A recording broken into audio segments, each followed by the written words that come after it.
DJ Ferris. The Chicago, nigga. It's the real one. Hit me. Only one is pulling shit the fuck up. Let's get sports talk. About Joe Mixon. And, you know, I want to be fair to Joe Mixon. We really haven't seen the best of him yet. Right. Because they haven't had a passing game to complement his rushing ability. He's got 2 seasons of over 1,100 yards without a high-end offense around him, without a great offensive line. And for him, draw the line in the sand, get paid by a team that is notoriously very careful with its money, which is, an understatement way of saying cheap. And to get the Bengals to go against this grain, because it's very easy for the Bengals to say, nope. Because he's one of the pieces. He's a weapon that you can't allow to go into free agency. He had 2 years of 1,000-yard rushing. Teams would jump on that and get him a little nice deal to be a centerpiece of their team. So the Bengals couldn't allow him to get out of Cincinnati. So they offered him $48 million, and he get $12 million a year. He's one of the weapons that could be a safety blanket for Joe Burrow. If the passing game ain't going, you can hand it off and take the pressure off the young rookie. That's why they kept him there. Because the passing game can work with him as him in the backfield. Because now you have to focus on that run game, and that's going to open up everything for their passing game. One more year with Joe under his rookie contract, and then we reserve the right to use the franchise tag. The franchise tag for tailbacks may be down to $8 million next year. The way things are going, we're not going to pay this guy.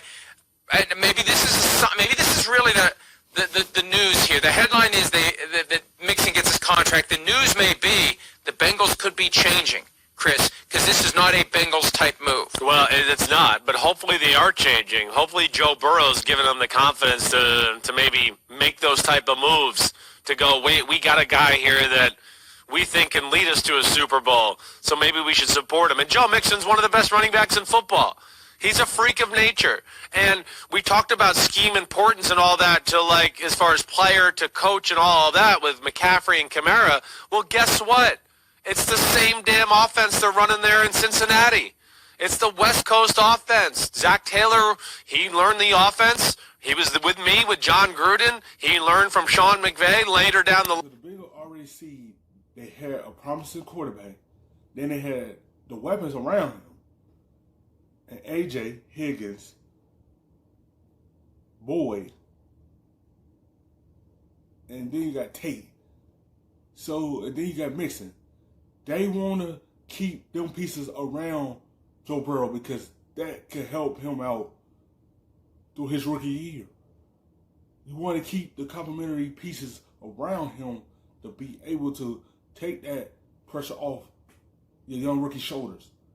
Because you know he have around him to help this team be successful, potentially help this team get to the playoffs. Fine. It's very similar to Sean Payton and Joe Brady and what they do. You know, it's why Todd Gurley had all those catches a few years ago when he was healthy with the Rams. It's a big part of the offense is using the back out of the backfield a la old school Roger Craig, San Francisco 49ers. It's where it all came from. So between that, again, the scheme fit, and then Joe Mixon, who's built out of granite. I mean, built out of granite. He is a freak show when you see him in person. He's got unbelievable power and explosiveness to run between the tackles. He's a very unique hybrid-type runner. To what you said, Mike, I think is really a superstar if he's on a good team, except he's on a team that's had no quarterback play, receivers who can't stay healthy, and an offensive line that sucks the last 2 years. And that's just the facts of the matter. Once Zach Taylor became the coach of the Bengals last year, Mixon himself was talking about what that offense could be, and it could be like the Rams, and basically his role could be like Todd Gurley's. And now we'll see whether or not the Bengals regret within a couple of years paying Mixon the way they did. But the key is, now, Gurley got paid early as well, but it was a knee issue dating back to his time at Georgia that caused his career to go haywire after he got paid. With Mixon, they're going to be hoping that he'll now... He got this deal because of them 2,000-yard rushing. It was leverage on his side. So he had a win-win situation for himself. because he looked at the 2 years that he had behind the offensive line that wasn't good. He still figured out a way to get 1,000 yards. And that's big leverage for him to get this nice contract from Cincinnati. When you do something like that and you productive, everything is on your side now. Now you negotiate a deal that you want because of what you did in them 2 years. I'll hit a higher level just as this money is kicking in, and we'll find out.